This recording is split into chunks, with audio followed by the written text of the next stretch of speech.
a lot of companies now, and I'll leave a link to one there where you guys can get it. They're making these giant, like 20 mil or 30 mil zip, almost like big Ziploc bags. See, I was out, turn that hook over, bury your plastic, bury your hook in the plastic. Here it is. This is everything that you're gonna need. Remember what I talked about. We have to keep it simple. You're walking on foot. You're walking on foot. You don't want to go around with 50 pounds of tackle on your back. There's a group of anglers that, in my mind, I feel like it's been getting screwed, and I feel like it's my. I want to make sure I do my part to at least help this group of anglers out. Before I even get into this video, I want to let you know this is not another forward-facing sonar debate. This is not even a conversation or a video that has anything to do with pro level fishing or any of the other drama that you're probably already consumed on the internet. This is something that's been on my mind a long time, and I just couldn't figure out, I wasn't sure when's the time to actually talk about it. So to be very clear, what I'm talking about here is I just recently had a conversation with a friend of mine who is a writer for one of our fishing leagues, one of our elite level fishing leagues. This has been quite some time now. It probably was in the early 2000s, maybe even the late 90s, but I feel like this same attitude and this same culture is carrying over in today's elite fishing league. I have a friend that was a writer, and he had a desire to create content. Back then, we all created and consumed content through magazines. I'm sure most of you know that. He wanted to write an article about how to fish ponds, how to fish from the bank. How do you break down a lake on foot? If you don't have a boat, how would you break down that lake? How would you catch a bass? He wanted to write an article about that and go into deep detail, just like how you would see people break down how to use forward-facing sonar, how to use a jig head minnow. The same way we go into detail about that, he wanted to do the same thing about bank fishing. So, no big deal, right? Bank fishermen are fishermen just like everybody else. What's the big deal? Well, that whole idea got turned down. They didn't want to do it. And the reason they said they didn't want to do it, this particular league said they didn't want to do it because bank anglers don't buy expensive rods, reels, electronics. They don't buy boats and trucks. That particular statement really infuriated me. And the reason so is, while that might be the truth that sometimes bank anglers don't buy expensive gear or the latest boat and truck first, they might not buy it first, but literally everybody starts somewhere. And if you don't grow, if you don't give someone a chance to grow, you'll never have a relationship with them later, which is probably why our industry is the way that it is now. I'm not so certain that we've done a good job of taking care of grassroots level fishermen. I'm not so sure we've done a good job of cultivating a culture of growth, of just starting. Like just freaking starting. You don't need a boat to just get started. You'll get the boat later. So many people started out with a cork and bobber and then later on went to buy a boat like mine. So many people, so many anglers, they started off walking on foot, and then 5 years, 10 years, 20, maybe even 30 or 40 years later, they end up with a boat like this. But because it didn't start that way, I don't feel like it's right to just completely act like that group of anglers doesn't exist. That does bother me. Ever since he told me that, I know that I want to be a part. I know I want to be a part of the solution. Fishing from shore has been a part of my fishing for a long time. I would say at least since I've had a driver's license, and I've learned a couple A couple pieces of gear. I've learned some things that I need that make bank fishing easier for me. And I want to give you also this gear list that I have of my favorite baits, my favorite techniques, the favorite boots that I wear, the bags that I like to use that just make bank fishing a little bit easier for me. I want to give you that gear list. So if you're interested in that gear list, you'll also find where you can get access to my favorite gear, my favorite accessories for bank fishing. I'll leave that link in the comment section as well. It'll have all the baits, all the colors, where you can get them, the boots, the bags that I use, all of those things. I'm gonna give them to you in a gear list. Doesn't cost you a dime, anything at all. You guys can just have it. So this is what I wanna do. Let me know if you think this would be valuable to you at all. If it's valuable to you, I wanna give it to you. I'm gonna give it to you in this video right now. I wanna do more content. I wanna do more videos. Even in my school, I have a school. You guys know I have a school. I'll talk about it here on YouTube all the time. I wanna do more content around bank fishermen. I guess there is a little bit of risk involved because I know a lot of people follow me because I fish tournaments and I do have a huge boating community, but it pisses me off to know that people that are the head of our organization, the head of our industry thinks the way they do, and I don't want to be a part of that. So I want to create content around bank fishing. I want to create more videos just fishing on foot. If I have, I don't know if I have sponsors that decide to back away from me because of that, then so be it. But I want to create more content around just bank fishing, more simple fishing. I'm still going to fish tournaments. Yes, you're still going to see videos, me fishing out of my boat. I'm going to fish with redfish. I'm going to fish out of my expensive competition boat. And I'm gonna fish off a foot too because I just enjoy catching a bass. I don't care how it's caught. So if you think it would be valuable, to you, if it will help you out, I wanna do that. And I actually created a workshop in my school just for that. For the month of August in my online fishing school, I started working on, sorry, I know that's loud. I started working on this workshop centered around bank fishing. I'm gonna give you part 1 in this YouTube video right here. If you think it's valuable to you at all, and I know some people are gonna say, oh, this is just a sales grab for your school. Look, I'll give it to you for free. I don't really care. I just feel like all anglers deserve to at least have a place where they feel embraced. And it can be my school, it can be this YouTube channel. So if nothing else, bank fishermen, just know this, you got a home. You got no excuse. I'm giving you a home, a place where you guys can share your experiences. You can ask your questions. Straight up fishing school is the place for you to be, feel embraced, and know that you'll have a place to share your experiences, fishing trips, troubles, and ask your questions. That's all I'm trying to tell you. Let's just switch to the video. This is part 1 of this series. If you think it's valuable to you, I'd love to have you in the school. If you feel like the school is not for you right now, just know in the coming months and weeks, you'll probably see more content, whether that be fishing trips or just tips centered around the bank angler. All right, folks, I'm excited about this. I'm gonna do a technique breakdown on shoreline or bank fishing. This is something that I really have a high passion for. I don't understand it. It's just something super special to me about fishing on foot.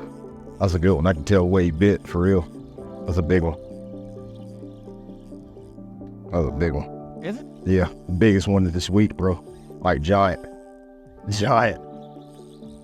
My biggest one this week. Oh my God. Yeah. I could tell Wade bit it. It was just like laying on the bottom. Dude, I got to figure out how to land one from the shore though. Maybe just like one thump and that was it? Yeah, it was just like one thump and it was just, you just sat there with it. Went right. I knew it was going to be a good one. He's fighting. Yeah, he's fighting. This is going to be like a little different trying to land him. I think I'm just going to pull him up here on the rocks. God, look at that fish. Yeah, that's a pretty. I'll pull him up here on the rocks. Yeah, he ran up on it. He was barely hooked too. He knew he was caught. Oh, he knowed he was caught, as my dad would say. My pop said, I knowed I had it. Wade fishing. If you don't have a boat, this is the one. Listen, even if you got a boat, I would highly encourage you to listen to this, because you know how fishing gets. I don't care if you live in New York, where you live in the country. I don't care if you live in Oregon. I don't care if you live in South Carolina. You know how tough fishing gets in the summer and in that early fall. That weird period between August and October, it can be really difficult to catch fish.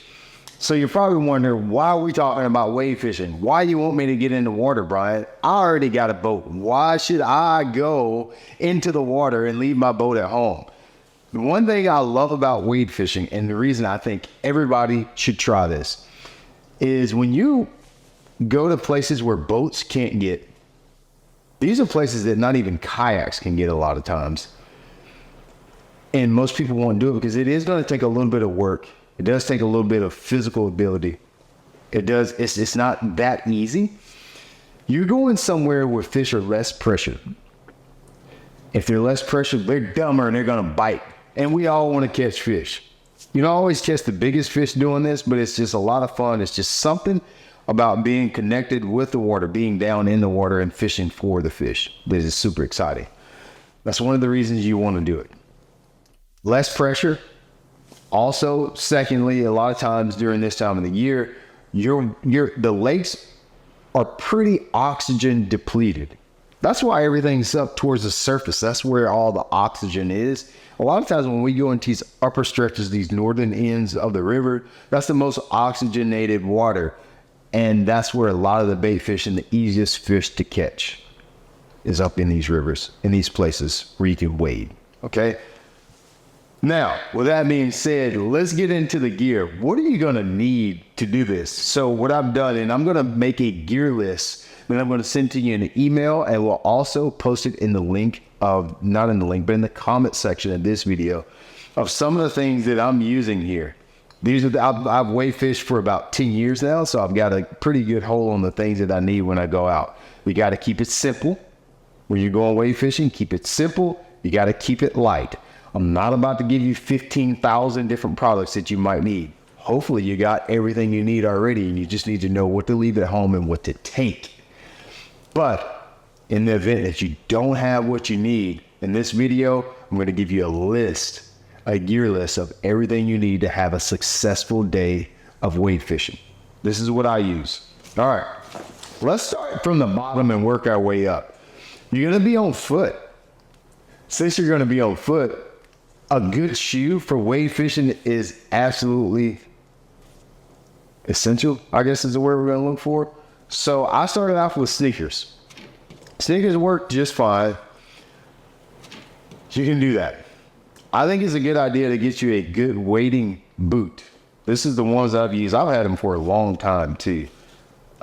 This is Compass, but they're felt boots. A lot of times when you're wade fishing, you're going to be walking across rocks. You're going to be walking across really slick places. You're going to be going in bushes and stuff like that. That's just a part of fishing without a boat, is you're going to be in places that are not that comfortable, which is why the fish don't get much pressure, because it takes a little bit of work to get to those areas. So invest in a good wading boot. It's just going to make your day a lot better. You're going to be getting a lot of sand in your boots and stuff like that. And if you've got, it's really hard on your feet. So if you don't have a good shoe to wear when you're wade fishing, you're going to expire pretty quickly. Get you a good wading boot. A good wading boot, if you can get them. I know they've all outlawed them in a lot of places. A good felt bottom weight boot. It's going to make it a lot safer for you when you're walking across those slick places.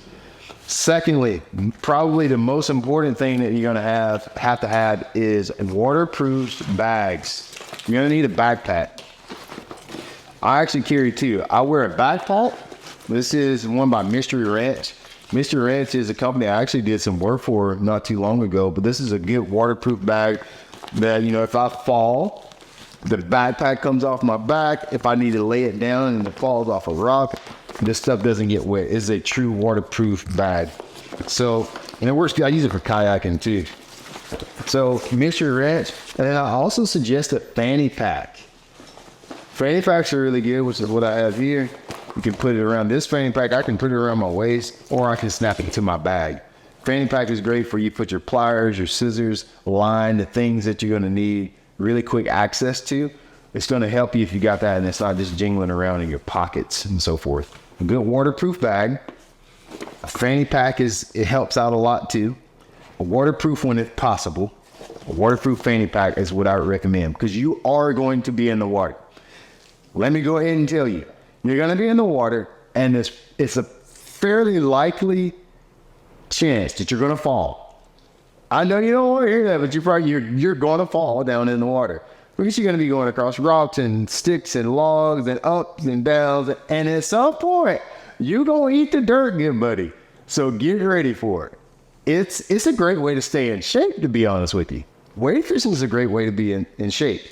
So the reason these two things are important, you're going to need a place to put your cell phone. So if it's a waterproof bag, you're good to go. You're going to need a place to put your lunch. You're going to need a place to put your drinks.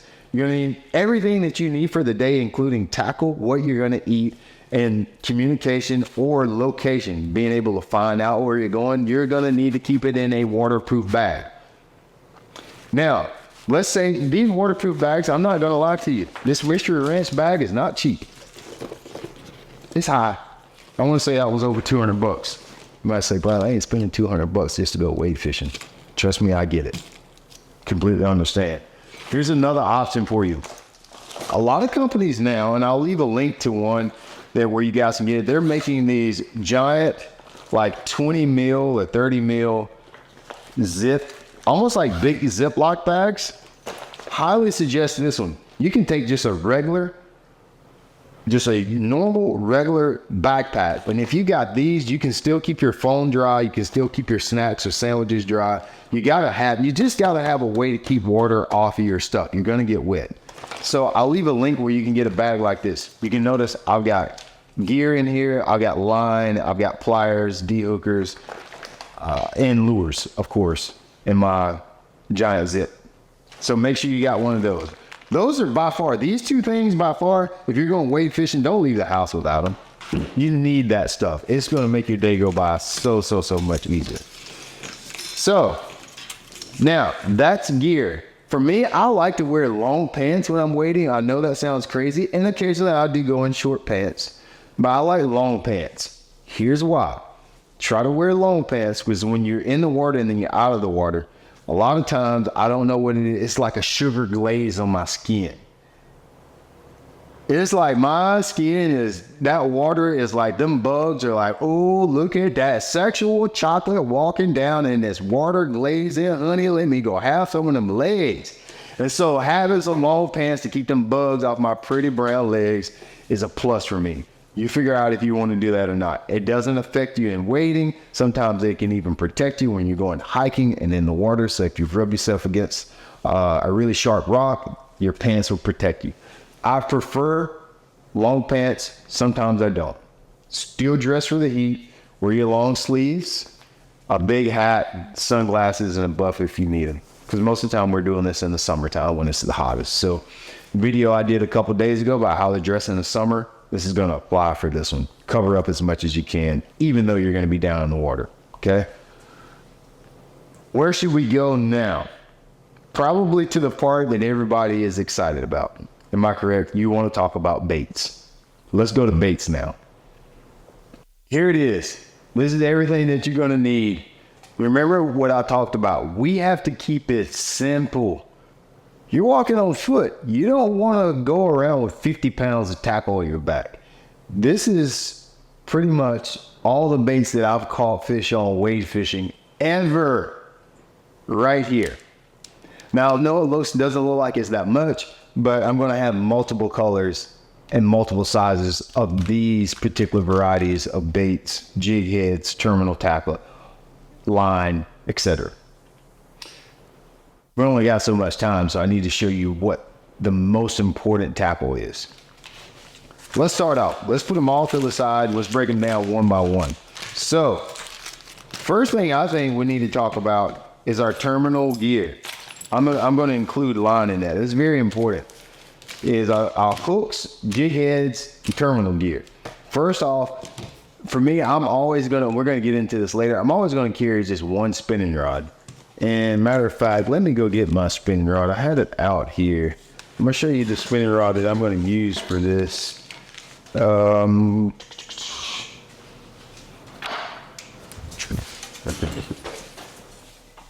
going to include my spinning rod in the terminal gear. This is a 7-foot medium power spinning rod. I think you can do, I would call it like 10, 12 pound catfish. I've caught redfish on this guy. I fished in Louisiana, Texas, New York, Florida, everywhere with this. 3000 series spinning reel, braid to floor carbon setup. For me, it's non-negotiable. That's the setup. When I'm going wade fishing, it's one rod. First of all, one rod, and it's one spinning rod. Braid to floor carbon setup. A 7-foot is short, so I can walk through the woods without feeling like I'm gonna just hang up on everything that I walk by.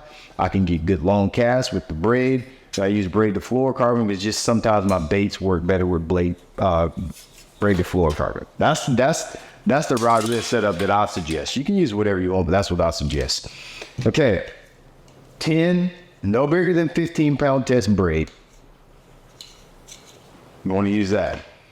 And then I like a little bit bigger fluorocarbon, personally. 14 pound, 12 pound test, because the reason I like that is, you know how shoreline fishing is. You throw, you get snagged up. I want to be able to get my bait unsnagged. So I very rarely would go, I might use 10 pound tests, but 12, 14, 15 pound tests, because I want to be able to get my lure unsnagged in the event that I get all janked up. So right here, I got 14 pound test Yozuri top knot. I'm going to leave a link for all the equipment that I'm talking about in this video. Okay. We're going to send you PDF or whatever, Google link, whatever you can use to get the equipment. Terminal gear. You probably want to carry more terminal gear than you think you need. If you think you need 10 jig heads for the day, bring 20. If you think you need 4 offset hooks, bring a dozen. Bring twice to 3 times as much tackle terminal gear than you think you need. For most of the wade fishing that I've done, I've only really used, let's see, there's one missing here. Y'all got a shaky head. Oh, here we are. These are the only terminal gear items that I really use. I'll often walk you through them. I'm gonna throw a Ned rig a lot, so I like a Ned rig. Yes, these are chartreuse color heads, and I actually really do use these oftentimes.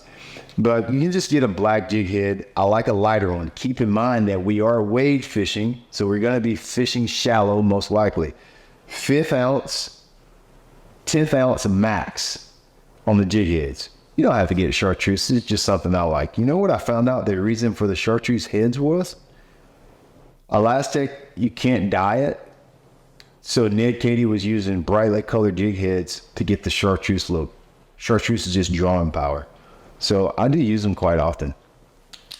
These are 1/10 ounce Ned heads. You need those. This is one of my favorite baits to use for wade fishing as well. This is our terminal gear. This is a flashy swimmer. I'm going to show you how to rig this up later.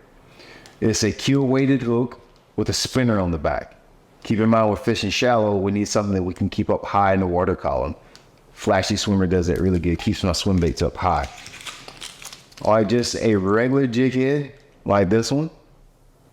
This is just a regular, this is an 1/8 ounce. Keep it on the light side, probably never more than 3/16 ounce jig heads.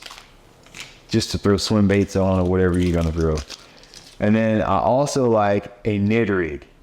I'm sorry. I also like a shaky head. So of course I'm gonna have my own shaky heads in the mix too. So shaky heads, a lighter, 1/8 ounce shaky head. For the most part, that's the terminal gear that I'm gonna bring. I haven't really wade fishing and used Texas rigs any. I never use a drop shot because I don't want to tie up all that stuff. I can get it done with a Ned, a flashy swimmer, some jig heads, and shaky heads. Not saying that's all you need, but I guarantee you, regardless of where you go, those 4 are going to get you done. Keep in mind, you want to keep that bag light. You want to be carrying around 50 pounds of tackle. You want to carry around like 8. We're going to do that today.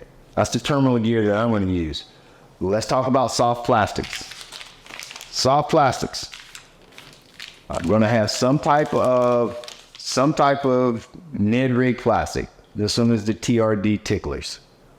A lot of times in a river and a wade situation, you're going to be dealing with smaller fish or smallmouth, spotted bass, largemouth. You're probably not going to be catching 5 to 7 pound largemouth. You're trying to get away and get bites. Smaller profile baits tend to work better for me.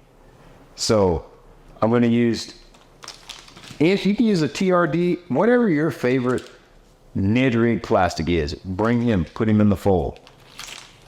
All right, next it's going to be a 3-inch swim bait, 3 or 4 inch. Matter of fact, I think I got 3 and 4 inch over here, 3 and 4 inch swim baits. I like those because even in the creeks, even in the rivers, even on the middle of the lake, they're always eating this, a 3-inch minnow. There's never a time where bass aren't biting this right here, a 3-inch minnow. Cannot go wrong with it. That's what those jig heads are for. I'm gonna show you exactly what each hook and jig head is for too, and how to rig it. And then lastly, just a shaky head. Gotta have it. Shake it where they not gonna bite it.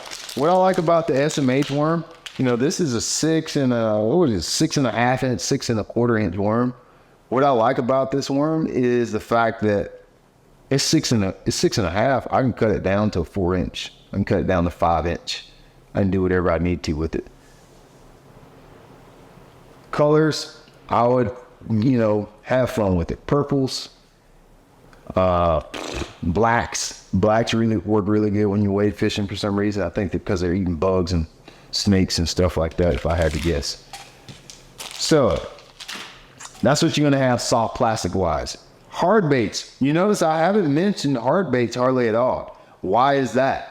Well, there's a couple hard baits that I'll bring, but there's a couple top waters. I didn't bring my top waters. For sure, I'm gonna have a popper, and I'll bring a popper, and I like a weightless soft plastic, like a fluke or something like that too. Let's talk about the hard baits first, and then I'll come back to top waters. Hard baits. I like a jerk bait. Again, because of the fact that we're gonna be fishing shallow water, anything that will dive shallow. I'm not too keen on bringing treble hook baits when I go wading. So crane baits and a lot of the other treble hook baits, I probably leave alone. Number one, it's really hard to land a fish when you're wading. So I don't want him flopping around with treble hooks. Number two, keep in mind you're standing in the water, which means it's super shallow. There's not many hard baits that perform extremely well in like 2 foot of water. A jerk bait is one. Especially if it's in a current situation, I'll bring a jerk bait. Just 1 or 2. If I break him off, I'm done for the day with that. There's very few times where the fish that will bite the jerk bait won't bite the swim bait. So if I can catch him on this, I'd rather catch him on that. Then lastly, this is not a hard bait, but it is spinner bait. I like a brim colored spinner bait. You can keep it up high, roll it over rocks, bring it over laydowns. It works good in current. And what fish doesn't bite a spinner bait? If you don't like the spinner bait, bring a chatterbait. You can replace it with a chatterbait. The only reason I didn't put a chatterbait in the fold on this one is because chatterbait doesn't come through wood really well. A lot of times I fish in wood. And so for that very reason, I choose a spinner bait over the chatterbait in this situation. So now if you look at it, we're up to, and it seems very simple, right? I got 3 bags of plastics. I got 4 different types of hooks and jig heads. And I've got 2 hard baits. That's probably going to get you through 90% of the situations. I'll show you one other bait option you can bring that is a pretty doggone good fail safe for any situation as well.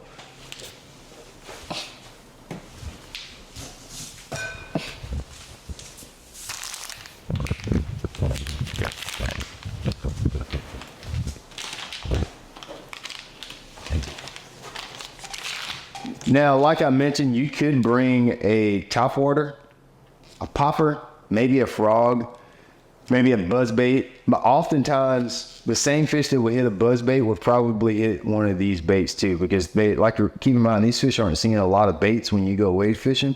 So they just need you to just get the bait to them. As long as you get the bait to them, they're probably gonna bite.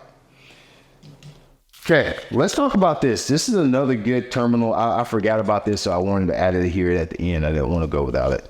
A good, just regular keel weighted hook is also a good one to bring. You can get these at shopblat.com too. This is the new Z-Man ZWG. It's a keel weighted hook, but it's designed specifically for elastic, which has a sharp keeper. It's got to be able to keep the bait from sliding back down in the hook and falling up. I do like this hook. And what I use it for is like minnow style baits. Minnow style baits work really good when you're wade fishing. This is something, it's basically a soft plastic jerk bait. Sometimes if you're throwing your jerk bait and it's too snaggy, throw him away and get your soft plastic jerk bait. Put a little bit of keel weight on it just to get it down a little bit. I do this to my son oftentimes too. I'll show you exactly how you rig this. So it's a little bit harder since I don't have line on here because it's the head's gonna slip through, but you'll get the idea of it. It'll be just a little tough without it tied to fishing line. So you're gonna rig it on. It's gonna look something like that. Okay. See that? And then you're gonna just slide it up your hook.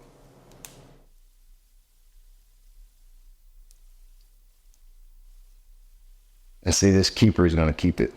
That's what I was worried about. Without fishing line, maybe I should tie it to fishing line just so you can see what I'm talking about. It's really hard because you got to get the plastic over the keeper. But if you get it over the keeper, a lot of times you slide it over up the line.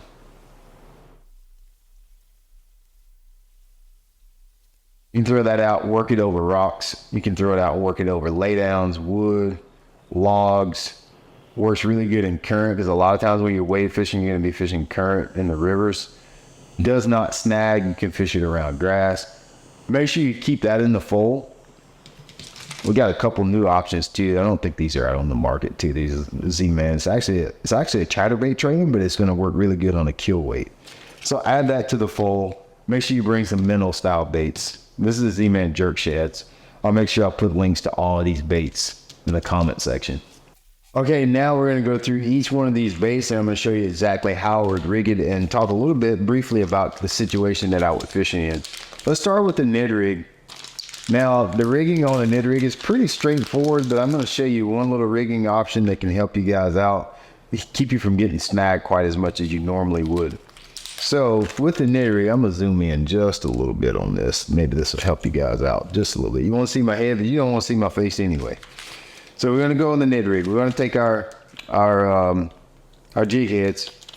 I'm using a color one here. Just remember, you don't have to use a brightly colored jig head if you don't want to. So with this, there's two ways you can rig it. You can do it the traditional way, which is a hook exposed, and which is the way I use it most of the time. I'm going to rig it up here. Very simple.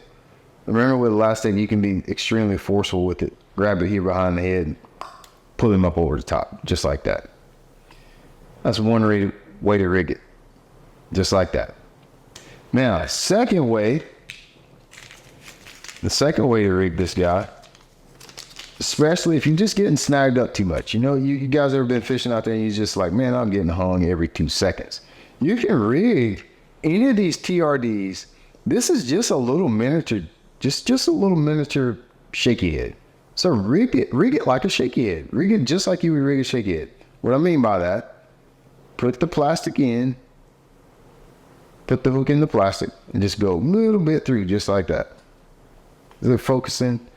Hopefully it is. Let's see if I can get it to focus. There we go. Leave it out just like that. Slide it up on your hook. You see how it's out. Turn that hook over. Bury your plastic. Bury your hook in the plastic. See what that looks like? Of course you don't, because the camera's blurry. I'm gonna get it. Wait just 1 second. Yeah, I'm gonna get it. Okay. You see that? You see how that hook is buried into my plastic? It's gonna keep it from snagging. Now I've got a good snag. You see those tails are a little bit wonky on the bait there. Sometimes you can just pull them a little bit like that, and they'll straighten out. But you can see now I've got a weedless TRD, keep me from snagging up. Now the next one, So you got two ways. You can rig this one hook exposed. You do a hook exposed just like that. Or you can do with the hook buried in the plastic. Whichever one fits your fancy. Now let's go to the swim bait. Like I mentioned, swim bait, everybody coming for him. Love it. They love a swim bait. Because it's like what they're eating. They're always eating little minnows. Little, I don't know. They're just little mud. I always call them mud minnows, but I don't think they're in the mud. I don't even know if they're minnows. This is what I'm gonna use my jig heads for. That I've talked about. A little small 1/8 ounce, no heavier than 3/16 ounce jig heads like this. That one right there. This is the Z-Man Finesse Eyes. I'm pretty sure we still have these on the website at shopblat.com. Remember, you guys in the school, you got a 20% discount. Now this swim bait, we're going to rig a bunch of different ways. One is just an exposed hook like that. Just like that. That's one way to rig it. Throw it out, reel it back slowly or fastly, but keep it up high, let it drop down low, let it go in holes, pull it over lay downs, let it bump into rocks, just reel it in the middle of nowhere. That one right there will catch you some fish. We can also use those kill weight hooks that I have. These right here. The ZWGs, I can take this. I actually like the 4-inch plastic. If I'm going to be doing a kill weight, when we get to the fishing part of the video where I'm showing you where to fish, I'll smash them on this right here. This one is a 4-inch diesel minnows. Smash! I'm talking about WWE. We can just rig him out on here, Texas rig. Just like we showed you before. Just like I showed you earlier. A little hard to do, with no fishing line. Rig it on here. Show you what it's gonna look like. The straighter you get it, the better it's gonna swim. And right now, I ain't got it very straight. The little dorsal fin is like a little hook pocket. Finished product's gonna look something like that.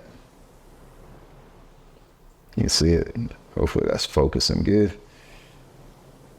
That's what the finished product's gonna look like. Keel weight just helps you keep the bait down a little bit if there's too much current, or if you just want to get it down a little deeper. Well, probably the way that I had most success, in particular with this bait, is putting it on a keel weight. So that's where I'm going to use this one, the flashy swimmer that we talked about. Has a little blade on the end of the keel weight. This is a really, really good bait to use right here. What I'm going to do with it. That's what the flashy swimmer looks like. That's what a flashy swimmer looks like. A little lead hook. This is a 3/16 ounce. It's got a barb on it. I'll show you how to use a barb with the last tip too. And it's got a little blade. While I like the blade, obviously it gives you some flash. But the biggest thing about the blade for me is the fact that when I'm reeling the bait, I can manipulate how deep or shallow the bait stays a lot easier because of the blade. So if you got elastic, now we have a tool that you can use for this called the rattlesnakes. What you can do is just take your hook point and make yourself a little hole with the hook. We call that wallering. If you want to waller, you a little hole down in there. You can take the screw lock. You're ready to take the screw lock and screw it down in there.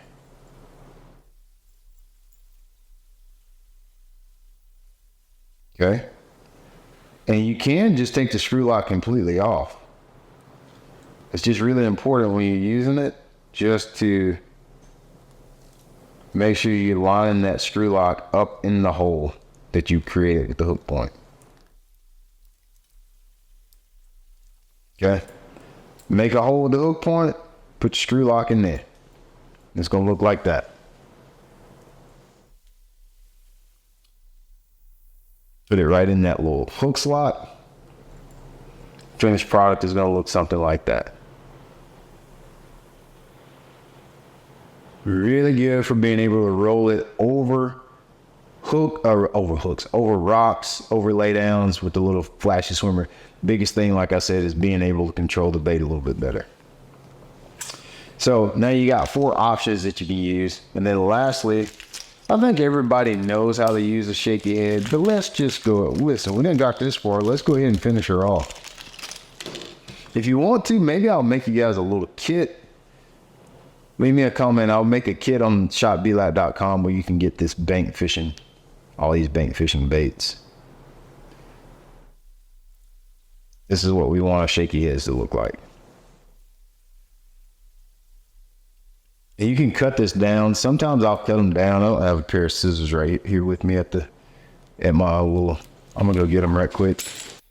Now when we're using the shaky head, this is a shaky head worm here. Sometimes I cut it down, specifically if I'm fishing in the river, I'll cut it down. I don't know how much you would say this is. I'll take my scissors and just cut it off flat. And I'm cutting off about that much. Whatever you want to call that is. I'm probably gonna make it about a 5.5 inch worm.